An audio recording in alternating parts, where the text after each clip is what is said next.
Salut à tous, Name no Manga pour une toute nouvelle vidéo. Alors, cette vidéo n'était pas prévue, mais en fait, simplement, actuellement, est sortie une vidéo de la part de Nina quelque chose. Tout simplement une vidéo, en tout cas un TikTok, qui parle du personnage de Lucy et qui dit, selon moi, beaucoup d'énormes idées par rapport au personnage. Et du coup, je vais profiter de ce TikTok qui a fait pas mal de vues et de réactions pour vous parler du personnage de Lucy. J'avoue, cette vidéo n'est pas du tout écrite, je la fais en full impro. Cette vidéo sera un peu plus chill que les autres, mais elle restera quand même avec un certain fond intelligent non plus, faut pas non plus déconner. Pour vous poser le contexte, Nina, sur TikTok, défend le fait que Lucy est un personnage extrêmement bien écrit dans Fairy Tail. Et bien écoutez, moi je vous propose qu'on réagisse directement à sa vidéo. Du coup, actuellement on est sur la vidéo de Nina Sarah. La vidéo est sortie il y a un jour, elle a fait littéralement déjà 15 000 vues, c'est assez terrible.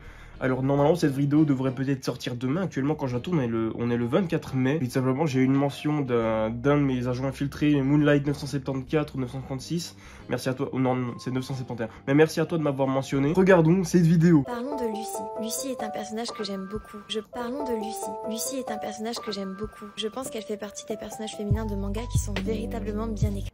Donc, que tu aimes le personnage, je peux le comprendre, voilà, je pense qu'il peut plaire à certaines filles qui s'identifient au personnage. Il se met à poil toutes les 3 secondes, mais t'inquiète. non, je vais pas jouer sur ce terrain-là, vas-y. C'est vrai quand même que Lucy a beaucoup de scènes dans le manga qui sont assez bien foutues. Notamment, attention, ça va spoil de fou, si vous n'êtes pas à Tartaros, partez. Genre justement la scène avec Aquarius, en soi, la scène elle est incroyable, tu vois, c'est vrai, avec en plus le roi des esprits qui a même pas fait... le choix de redonner la clé à Lucy, mais t'inquiète. non, rules are rules. Ça c'est quoi là? Non, c'est Relu ou Relu. Ça c'est dans Dr Stone. Bref, du coup, ce que je disais, en soi, Lucy a beaucoup de scènes importantes. La plus marquante pour moi, ça a été de nouveau spoil post Arc Tenro. Donc moi, une des scènes qui m'a le plus marqué et le plus touché, c'était la scène avec le père de Lucy, là où en gros Lucy apprend que son père est mort, quoi. Et j'ai trouvé cette scène vraiment très impactante. Et du coup, ben, c'est vrai quand même qu'il y avait quand même on a quand même beaucoup de choses sur Lucy. Lucy est relativement développée. Après, le problème du personnage, selon moi, c'est plus son caractère et la manière dont il est utile à l'œuvre pendant un bon 3/4 du manga. Écrit. Premièrement parce qu'elle ne renie pas sa féminité. Elle ne doit pas sacrifier. Pour dire qu'elle ne renie pas sa féminité, ça c'est chaud, hein. C'est clair que... Ah ouais, là mon gars mec, elle l'assume, mais laisse tomber, hein. Et ses attributs féminins pour avoir de la force. Même si elle sait jouer de... Elle n'utilise pas ses attributs féminins pour avoir de la force? Ben, en fait non, mais elle a pas besoin de les utiliser vu qu'elle utilise des esprits. Enfin, je veux dire, elle pourrait être dégueulasse, ça serait la même chose. Je veux dire, c'est pas elle qui combat encore une fois, jusqu'au dernier arc. Lucy ne fait rien, hein. Vraiment, Lucy ne fait rien, elle ne fait qu'appeler des esprits. Ok, il y a le combat contre Cherry, qui est vite fait au début du manga, là où en gros, elle peut pas utiliser totalement ses esprits. Mais en soi, Lucy, c'est pas elle qui combat en fait. Genre, c'est toujours ses esprits. Genre, c'est pas elle qui va aller donner un coup de poing dans la gueule de quelqu'un. Avant qu'il y ait le fameux Lucy Kick de merde là. Quand on voit juste un vieux coup de pied pourri, mais bref. Son physique est plusieurs fois décrite comme très jolie. Son personnage n'est jamais réduit à une caricature. Elle a un vrai... Caricature non, mais un personnage ridicule si. Elle est beaucoup réduite à l'humour, Lucy, tout au cours du manga. Notamment pour justifier les scènes de fanservice. Là où en gros, elle a walpé, genre pendant l'arc Eclipse. Là, avec le dragon, là, oh, bizarrement, il souffle, et puis, oh, il n'y a plus d'habits, parce que le gars, il préfère bouffer quand il n'y a pas d'habits. Ta gueule, Mashima. Un vrai caractère, une vraie personnalité, ce qui donne une profondeur à son personnage. Une personnalité chiante, ouais. Une personnalité chiante. Parce qu'en soi, alors, la fameuse profondeur que vous parlez, ça, est-ce qu'on en parle du fait que le personnage, à chaque arc, faut toujours qu'à un moment de l'arc, elle soit par terre comme une merde, et puis elle supplie le méchant, en disant Yamete Onegai, c'est-à-dire en gros, s'il vous plaît, arrêtez. Hein. Est-ce qu'on en parle de ça? Est-ce que Natsuko, est-ce qu'un personnage principal ferait ça? Supplier quelqu'un pour qu'il arrête de te niquer la gueule? S'il vous plaît. Répondez-moi à ça. Est-ce qu'un personnage principal ferait ça? Non. Mais ça, on en parlera juste après. Parce qu'il y a encore d'autres trucs à dire par rapport à ça. Donc oui, entre guillemets, son caractère apporte de la profondeur. Mais moi, ce que je pense, c'est surtout, en fait, selon moi, c'est pas Lucy qui apporte le background de Lucy.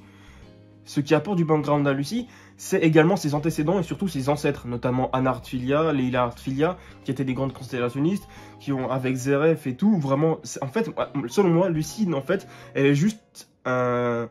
Tu sais, c'est comme une base de données avec des liens, tu vois. Genre, c'est tout. Mais le personnage de Lucy, en soi, n'apporte pas plus de choses. Selon moi, vraiment, le personnage de Lucy n'apporte clairement rien à l'œuvre, si ce n'est avec les liens qu'elle a avec les autres personnages, comme Anna Artfilia, Leila Artfilia, qui lui-même avait des liens avec Ignir, qui eux-mêmes avaient des liens avec Zelef, Zelef avec Mavis, avec Ignir, Ignir avec Natsu, Natsu avec machin, etc. Bref, t'as compris. En fait, il y a une espèce de boucle dans là, et du coup, bon, en fait...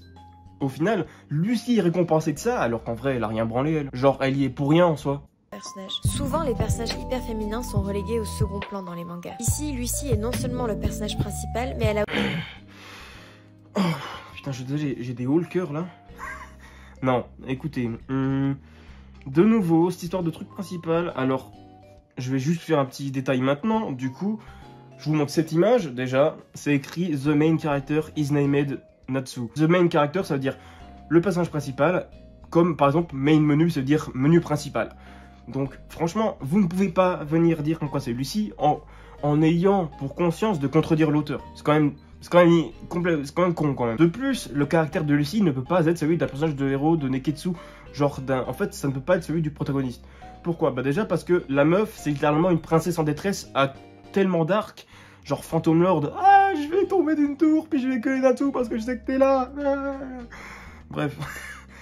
En fait, déjà, Lucy ne peut pas être un personnage principal, non seulement par son caractère et son comportement. Ce que je vous disais avant, par rapport au fameux Yamete Onegai, un personnage principal ne peut pas supplier un méchant d'arrêter de lui latter la gueule. Natsu, lui, quand il se fait latter la gueule, en gros, il dit nique sa mère, mais il se relève le gars, puis après l'autre, il finit Friendship is Magic, et puis il finit je sais pas où.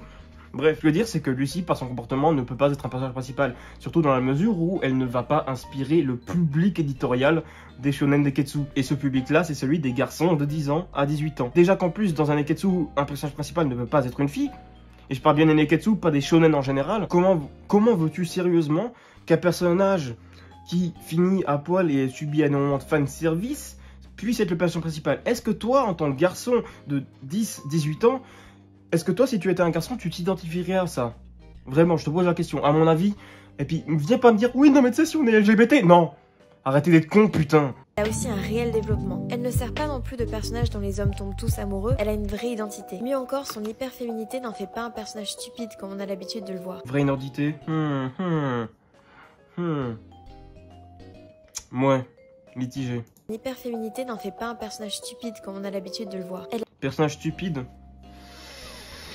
Elle est quand même bien bête et inutile du début à la fin du manga. Soyons honnêtes hein, quand même. Vraiment, elle est quand même... Enfin voilà quoi. Franchement, rien à dire. J'ai pas de scène qui viennent particulière à l'esprit. C'est pas forcément juste de la hate. C'est juste que je sais qu'il y a des scènes où franchement, elle est vraiment teubée quoi. Franchement, c'est Lucy quoi. Elle est à la fois coquette et intelligente. C'est une lectrice À débattre. et une stratège. C'est vraiment rafraîchissant. Stratège? Me parle pas de stratège quand t'as Mavis à côté, s'il te plaît. De voir un personnage hyper féminin qui ne sert pas uniquement de potiche. Je sais que beaucoup n'aiment Sans commentaire. pas Fairy Tail, mais personnellement c'est une série que j'aime beaucoup. Et notamment parce Moi que je également. trouve que les personnages féminins sont pour la plupart bien écrits. Oui, c'est vrai que Fairy Tail a des personnages féminins bien écrits. Mais dire que Lucy fait partie de ceux qui sont le mieux écrits, c'est quand même relativement frauduleux. Hein. Quand on a des personnages comme à côté qui sont par exemple genre Erza, ou alors Mira Jane. Je trouve que Mira Jane est pas mieux écrite, mais elle a un truc différent de Lucy, qui fait que selon moi, elle a... C'est plus... Je sais pas comment dire, mais je pense que vous aurez compris peut-être à peu près ce que je veux exprimer. Donc, en soi, voilà. J'aurais répondu à cette vidéo. Cette vidéo était très simple, très chill, très tranquille, ça on se fait vraiment pas chier. Désolé que cette vidéo soit d'une qualité trop misérable pour sortir sur cette chaîne, mais c'est vrai, en fait, je me dis en attendant, ça fait une petite passerelle entre les vidéos de maintenant et la prochaine vidéo qui sort le 31 mai. En gros, c'est une vidéo masterclass qui sortira bientôt, et puis j'espère qu'elle vous plaira les refs, parce que, putain les gars, j'ai mis 24 heures à la faire, donc j'espère vraiment qu'elle vous plaira. Simplement, c'est une vidéo qui parle des fans de Fairy Tail et du Nalu, donc le problème des fans de Fairy Tail et du Nalu. Et du coup, j'espère que cette vidéo vous plaira. N'hésitez pas à vous abonner à la chaîne si c'est pas le cas. Je vous invite également à aller voir ma précédente vidéo qui dure 14 minutes, mais qui m'a pris également une vingtaine d'heures à faire. C'est la vidéo qui est le vrai personnage principal de Fairy Tail, Lucy ou Natsu. Cette vidéo, il y a carrément des preuves de l'auteur, je t'aurais montré même le petit JPEG que j'avais montré dans ma vidéo, mais au-delà de ça, je te parle aussi pourquoi est-ce que Lucy ne peut pas être un personnage principal dans un monde de shonen neketsu en fait. Et ça c'est ce que je t'ai dit là, mais dans la vidéo que je te cite là actuellement, vu qu'elle dure 14 minutes, j'ai bien mieux développé, contrairement à là où j'ai fait que la façade. Et surtout, au-delà de savoir qui est le vrai perso principal de Fairy Tail, ça peut surtout t'apprendre plein de choses sur le monde du manga en général, comment fonctionne une maison d'édition au Japon, pourquoi est-ce que c'est comme ci et pas comme ça, etc. etc. Sur ce les gars, n'hésitez pas à vous abonner ainsi qu'à mettre un pouce bleu. N'hésitez pas également à partager la vidéo, espérons qu'elle puisse quand même faire son petit bout de chemin sur la plateforme. Et puis du coup, moi, je vous dis ciao pour de prochaines vidéos. Bye!